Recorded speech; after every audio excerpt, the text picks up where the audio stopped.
All right, we are live. Hopefully we're all working out here. Let's see. A few things tonight. So the thumbnail, real quick, from clockwise from the upper left. We have Kendall Williams, Madison Jeffrey, Jorge Puerta, Simon Reed, Frank Rodriguez, and yeah, that was it. That's the five there.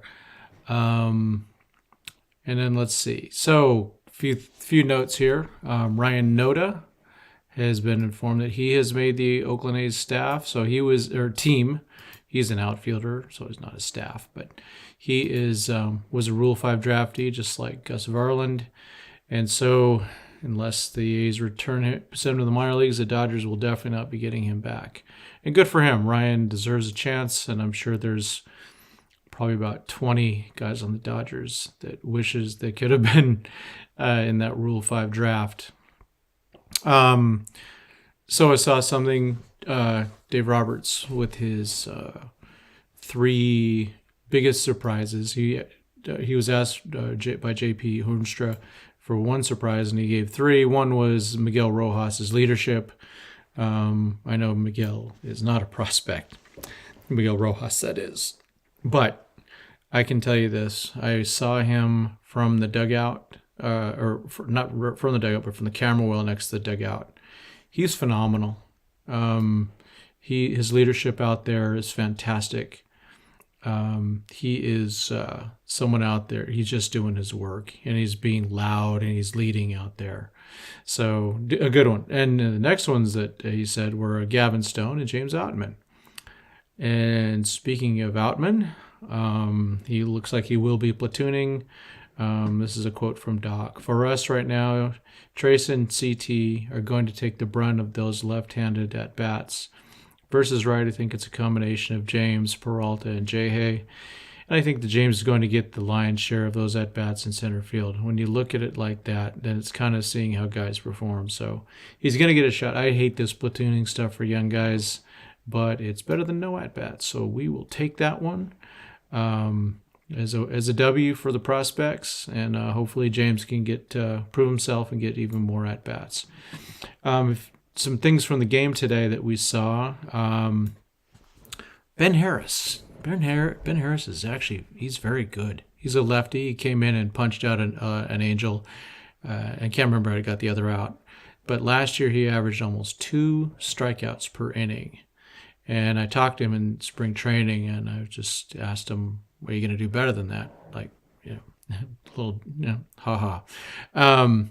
But he had started out really rough. He had a really rough appearance at Rancho and got it together. It was phenomenal. Another thing, and I'm going to throw it up here, get him a little action here of Juan Murillo, who threw today. If you can see that, is it going to play or not? There he goes.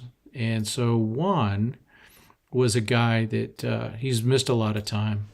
And to see him back, now I'm just going to let this playlist go. That's River Ryan right there. So I do have this playlist. It's called One Pitch Only. It's on my site. Maybe I'll even put it in the link later. I'll just let this play.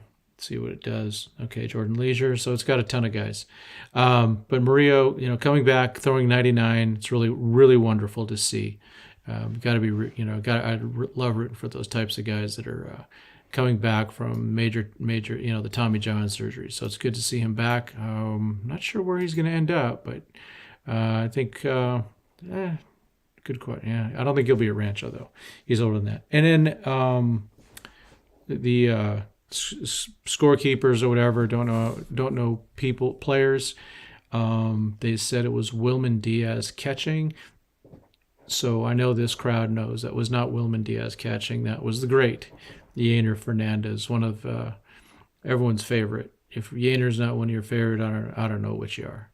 Yainer's a great guy. It's great to see him out there. Almost threw that guy out at third. Wish he would have, gotten a little more playing time, but it's good to see him out there. Kind of bummed, to be honest. I did apply for a media pass these last 3 games, didn't get him for any of them. I would have loved to have given some shine to some of the players that were playing tonight and last night and in the night before.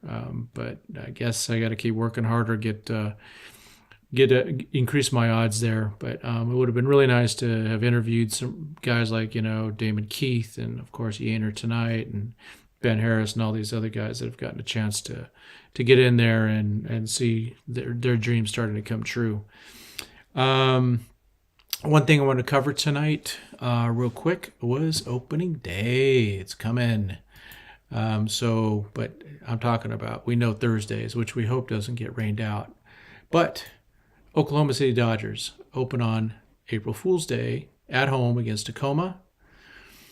Then we have Tulsa opening on April 6th versus San Antonio, another home game.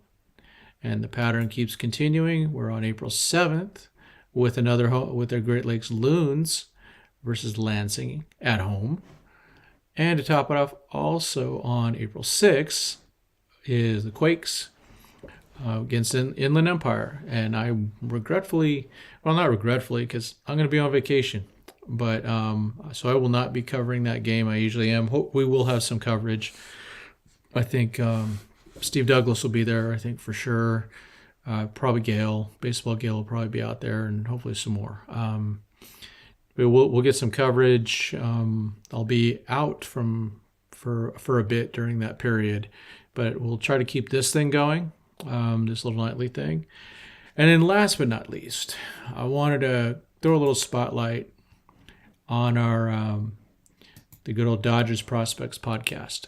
So this is something I do with Casey Porter from Dodgers Daily, and we try to release something every week. Life sometimes gets a little busy, and it may not happen, but we've been pretty consistent for a few months now.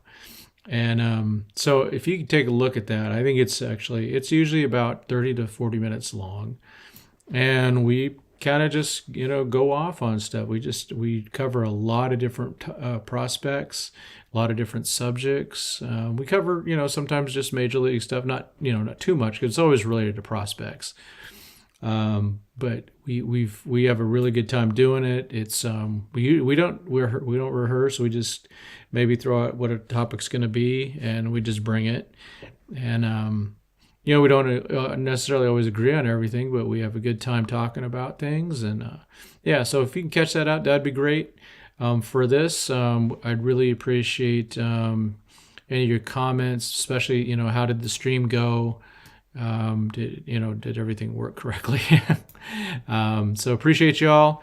I need to say, subscribe, turn on the notifications. Please subscribe to Dodgers 2080, Dodgers Prospects Podcast, and Dodgers Daily. So please take a look at those, and we'll hopefully be back at this tomorrow if there's any news. If there's no news, won't be on, but you could look for it. I'll try to schedule it between 9 and 10. I'll try to throw it on Twitter when I schedule it, now that I'm getting the hang of this now. So I think that's about it. Oh, we got some stuff. Austin, yes, Ben Harris is legit. Let's see. Yeah. Down DPP. I like it. Yes. That's Sam. Thank you, Sam. Yeah, April 7th, cannot get here soon enough. So I appreciate you guys commenting.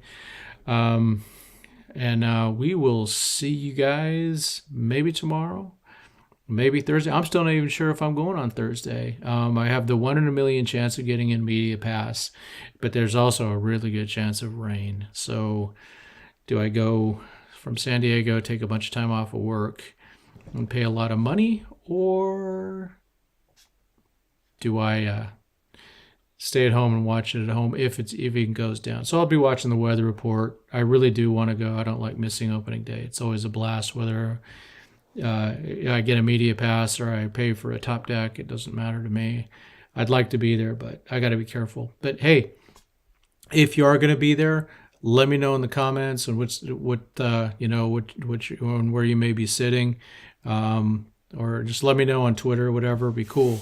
And I'd like to hang out, meet with some of y'all, and maybe grab some soft serve or something like that. All right, that's it. Thanks for everybody. Bye.